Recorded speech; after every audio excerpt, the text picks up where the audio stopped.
Hello, today we want to talk about one of the food series, African Forgotten Foods. So we shall be giving you over 100 of them. So we want to start with cassava because cassava feeds a lot of population in Africa. So cassava, the common name is cassava. The scientific name is Manihot esculenta, at times called manioca, yucca, or topeka among numerous regional names. It is a woody shrub of the spike family. Now, cassava is a native to South America from Brazil, Paraguay, and part of the Andes. How was it introduced to Africa? By the Portuguese traders from Brazil in the 16th century. It's a perennial crop which is found in the tropics, and it is edible starch, which is the root tuber, a very major source of carbohydrates. How is it used? It's majorly boiled form. In other quantities that are used, the extract starch and topeka. It's also used as a food security and animal feed and industrial purposes. In West Africa, it is used as gari, and there is an edible coarse flour obtained by cassava roots, pressing moisture off the grated pulp, and finally drying and roasting. So it is either called frihima and gari. Even in East Africa, it is the same, but in East Africa, it is normally mixed. It is chopped, dried, and then mixed with the sorghum or millet or maize, milled together, and then they make a portion which is called ugali. Ugali is a favorite food in Kenya, and also it is used in fermenting some brews and edible in other products.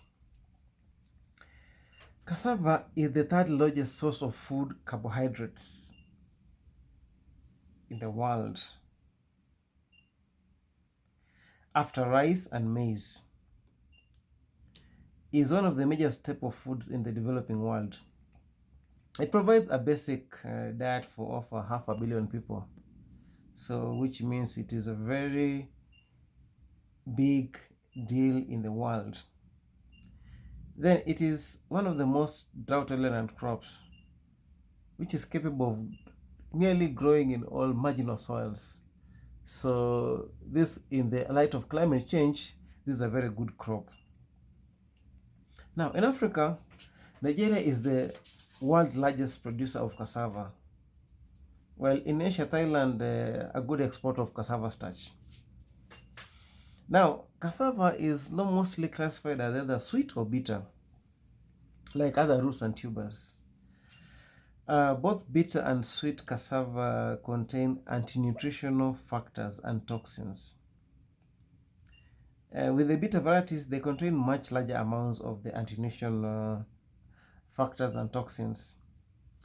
Therefore, it must be properly prepared before consumption, as improper preparation of cassava can leave some residue called cyanide. But as we move on, the products, the kind of cassava which are being modified to have no cyanide, is like they're being prepared from the labs.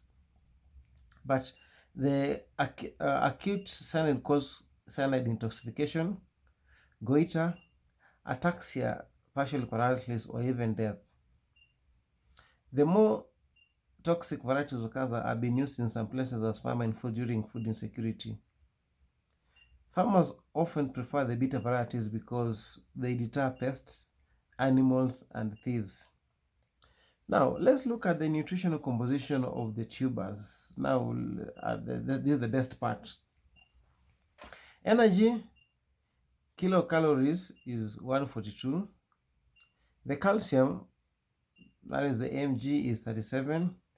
Water, 6.2 grams. Iron, milligram, 1.5. Protein, gram, is 1.3. Zinc, milligram, 2.05. Fat, gram, 0.3. Very low in fat. but you can see it is also good in calcium and iron. Vitamin A, milligram 4. Carbohydrates available is 31.6. Folate, milligram 24. Dietary fiber, 3.7 grams. As you also said, the leaves are also very nutritious. So the energy kilocalorie leaves is 93. Calcium, 298 milligram. Water, 72.1 grams. Iron, 5.5 milligrams. Protein, 7.6. Zinc, 1.29. Fat, 1.1 grams. Vitamin A, milligram 573. Carbohydrates available is 9.2. After carbohydrates, we have folate, milligram 120. Dietary fiber, the gram is 7.9. As you can see, cassava gives you important nutrition information, especially dietary fiber. This is good for the irritable bowel syndrome. It also has zinc and calcium, which about over 80% of the men and women lack. So cassava will be able to give you the zinc that is required so that you can avoid things like anemia. And that's why in our Magala Naturals, we use cassava because it's a wholesome meal and you'll be able to get all these vitamins and nutrients in this crop plus the others. So look out for our Magala Natural products, that is the instant porridge, cookies, and breakfast cereals, to be able to enjoy these kind of nutrients that your body needs. Now, the source of information, this is comes from the FAO, in food composition table for Western Africa, that is 2019. Let me also give you some medicinal benefits. It is used to treat hypertension, headache, general pains, irritable bowel syndrome, fever, cardiovascular diseases, celiac disease, and diabetes. Let's look at the culinary art of making this. Leaves are fried and eaten as vegetables, while the tubers is normally consumed fresh,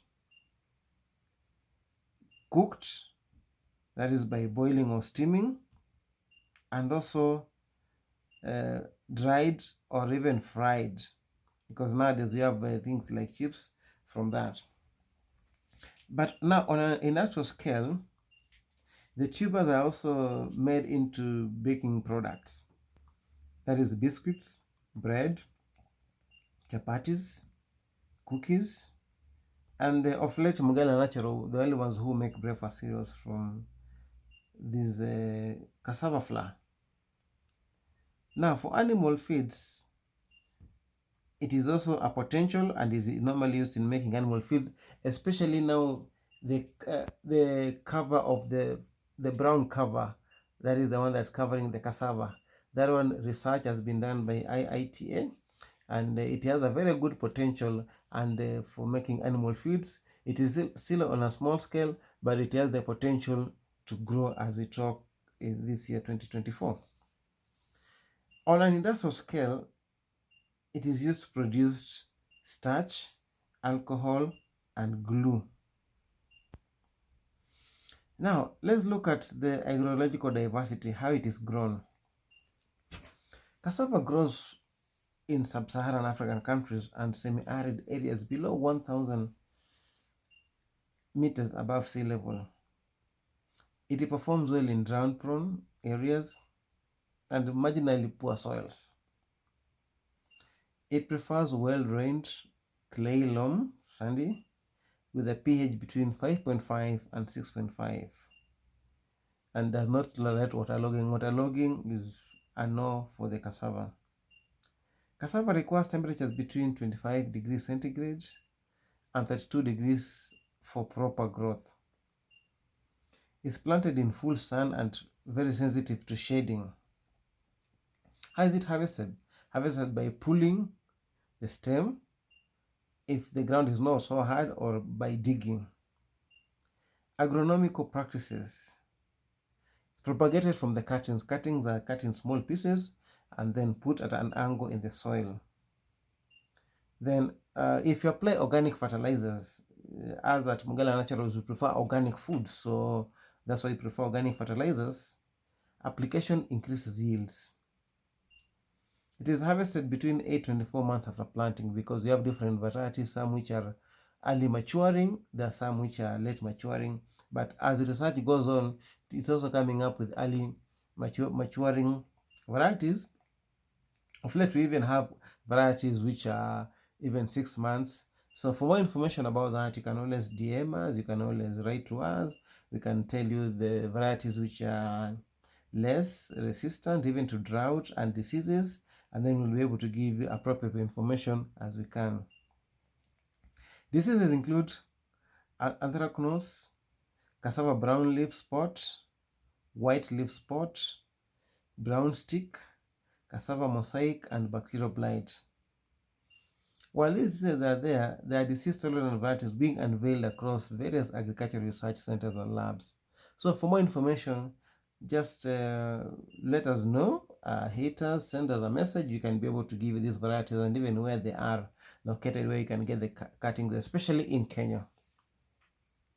Let's look at the post-handling and storage. This is a very big issue because 40 to 60% of the crops are affected by post-harvest from the farm, and which brings a lot of losses. So cassava normally undergoes what is called post-harvest physiological deterioration, that is PPD, once tubers are separated from the main plant. The tubers, when damaged, normally respond to healing mechanisms. However, the same mechanism, which involves fumaric acids, starts after 15 minutes after damage, and it fails to switch off in harvested tubers. This continues until entire tuber is oxidized and blackened within 2 or 3 days after harvesting, rendering it unpalatable and useless. Now, the post-harvest physiological deterioration is accumulation of reactive oxygen species called ROS. They're initiated by a cyanidin release during mechanical harvesting. Cassava shelf life may be increased up to 3 weeks by overexpressing a certain sensitive alternative oxidase, which suppresses the reactive oxygen species by tenfold. Post-harvest physical deterioration, main obstacle, prevents farmers from exporting cassava abroad and generating income. But fresh cassava can also be preserved like potato using diabazone or bleach as a fungicide, then wrapping in plastic coating in wax or freezing. While alternative methods for post-harvest physiological deterioration have been proposed, such as preventing reactive oxygen species effects by use of plastic bags during transport and storage, coating the roots with wax, or freezing roots such as freezing. This one can be economical or technically be leading to breeding of cassava varieties more tolerant to PPD. So breeding is a good thing. But as organic people who normally want organic foods, we prefer the ones for using plastic bags and coating the roots with wax and freezing. Because the other one of using thimeroside or bleach, that is a no-go zone for organic people or people who practice practitioners like us. So as we normally use the ones for plastic bags and then also coating the roots up to the factory, whereby now we process for our clients the foods that they should eat, which are organic and food and safe. Now, the disease-tolerant cassavas are being developed all over. So, as you said again, just let us know what you need. We shall be able to give you that information as per need be. Thanks a lot for listening. Let's embrace the forgotten foods for climate mitigation. Not only for climate mitigation, but for food security. Increase in nutrition in our homes, our neighbors, the entire country, and the entire nation. This also increases income at the household level, income across people who are doing the value chain, that is from production, processing, storage, even supply mechanism, up to the consumer. Those are all jobs which are created along the value chain. There are also business ventures that come in between, right from logistics from the farm, the transporters, the people who sell the bags, the people who do the labeling, the people who now even do the last mile. That is all jobs creation and venture creation along the value chain.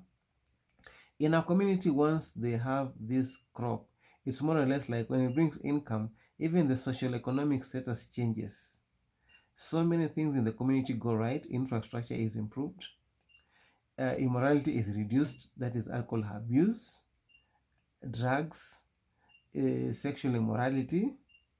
It also brings a culture of education and knowledge that is passed from one farmer to the other, the next generation. So knowledge that is obtained is very good. Not only that, we are looking at the stems can also be used as wood fuel. The waste can also be used as organic fertilizers.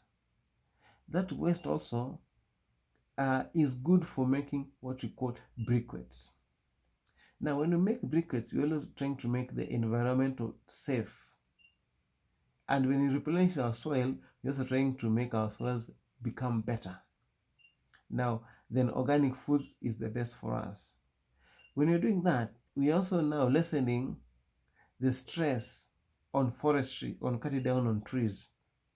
Therefore, now improving the environment. Now, in areas where there's use of less water, this one now gives what we call a crop cover to that land that is left underutilized, marginalized. So the crop cover helps in land degradation, helps in improving soil erosion in that land. So therefore we can see the immense benefits that one crop, which is drought resistant, is good food, has good nutrition.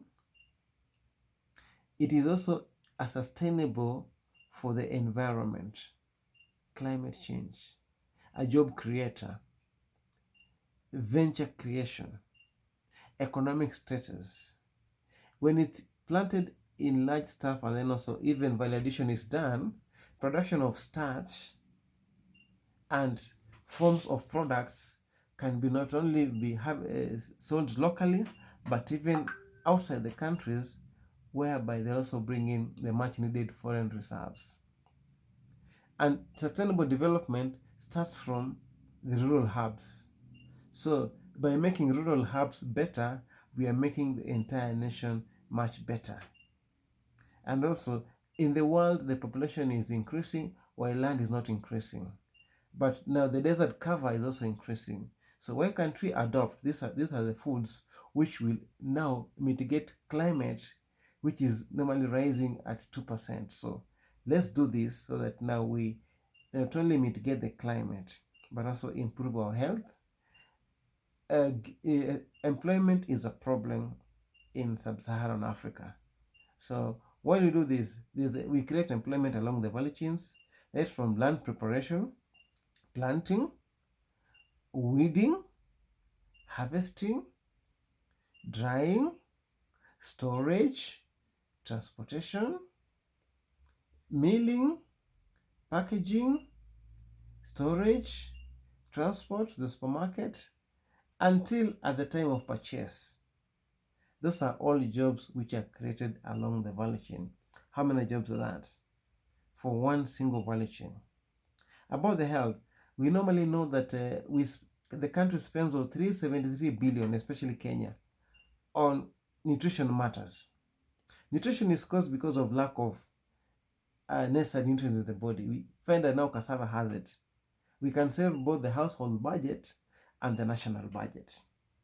Not only that, the productivity that is affected when children become malnourished, underweight, stunting, their productivity life stays there. So even the growing cognitive development stops. So when we have this kind of crops within our midst, we are doing a lot in the world, and that's the purpose we have created to do on earth. So let's embrace that, and we shall be good to go. Thank you for listening, and have a nice day. For the next video, please like, subscribe, comment, share, so that now others can even learn from this. Thank you very much. Bye.